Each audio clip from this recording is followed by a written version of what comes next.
Charlotte Hornets have a chance.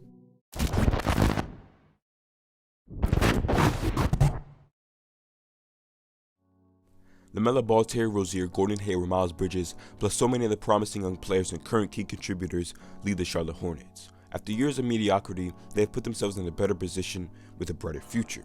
And throughout their history, the Hornets have been pretty disappointing, but they now have a chance to save their franchise and build something with their newly acquired talent.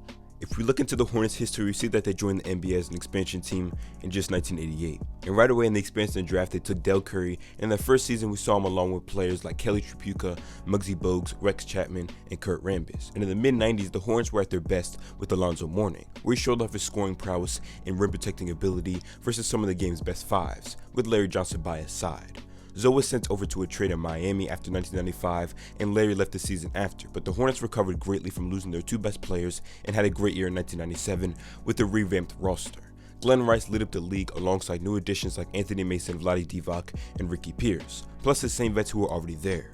We also saw players like Jamal Mashburn, Eddie Jones, Baron Davis in the late 90s and extremely early 2000s. In the mid-2000s, the Hornets organization had somewhat of a rebirth, now named the Charlotte Bobcats, led by Gerald Wallace, Emeka Okafor, and Raymond Felton. And in 2012, the Charlotte Bobcats selected Kemba Walker out of UConn with the 9th pick in the first round. And Kemba showed off his twitchy handles and shot-making ability very early on, and eventually becoming one of the game's best guards and one of the game's most electrifying players. He was the team's only consistent bright spot. Kemba Walker became his best self in Charlotte, but he has since gone in a different direction, and the Hornets have done the same, and have turned around the franchise in just a couple years, removed from Kemba Walker, with a chance to build something special. Kemba Walker's time in Charlotte was one of those cases of good player, bad team. A player kind of just wasting their career for a franchise that isn't really going anywhere. Throughout Kemba's time in Charlotte, he did play with great players and serviceable players like Al Jefferson, Mo Williams, and Dwight Howard, but never was it enough alongside the all-star point guard. And at some point, if nothing is happening, a player will take things into their own hands. And because Charlotte didn't want to pay Kemba the big bucks, it made the decision even easier, so he was off to Boston. And this honestly proved to be a tremendous decision for the Charlotte Hornets, after they got a lot of heat for not maxing him. They signed Terry Rozier, and Devontae Graham saw a huge minutes increase, and they were able to do what they do without Kemba being there, and they shined. Terry proved why he deserved his contract, and Devontae put up an MIP caliber season. Plus guys like PJ Washington and Miles Bridges who had potential. But this year we saw the Hornets really brighten up their future with their 3rd overall pick. Coming to the NBA, LaMelo had his doubters. He can't shoot, he's all flash, he's going to be a bust, but he really silenced every single naysayer almost right away. Starting in the league at first, Melo struggled to score. He was pretty indecisive at the rim with whether he wanted to pass or shoot, and this led to a lot of weak and awkward takes to the basket.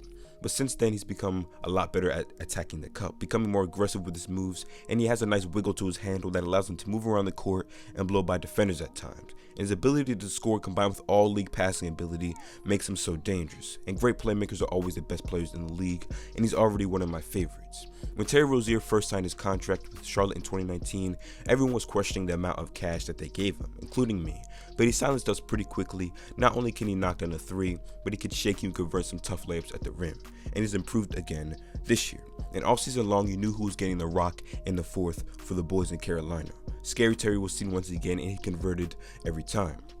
Bringing in Gordon Hayward was another questionable move in my eyes for the Hornets. Was giving a 30-year-old that much money necessary for a rebuilding team? Well, again, I was proven wrong, because Gordon is truly one of the best scorers in the league, no exaggeration. The stability as a 3-level scorer he provides to a young Hornets team is invaluable, plus the veteran presence.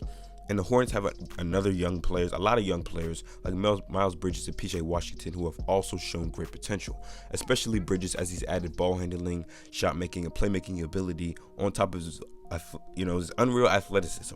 The Hornets have also just drafted ball handling James Bouknight and high-flying rim-running Kai Jones.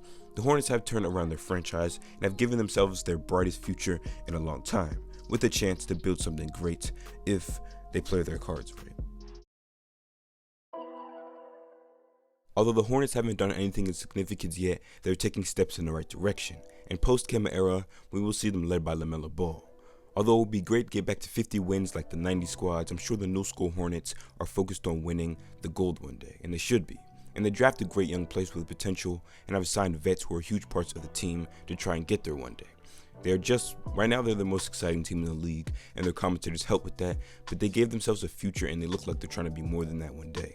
Let me know what you think in the comments below of this new school Hornets squad and their future. Who's your favorite player? Will they make the playoffs? And how good can LaMelo Ball really be? Thank you guys for watching. This has been Rashad with Hoops Times 2. Hit the subscribe button if you see more content like this, the like button if you enjoyed this video. Peace out.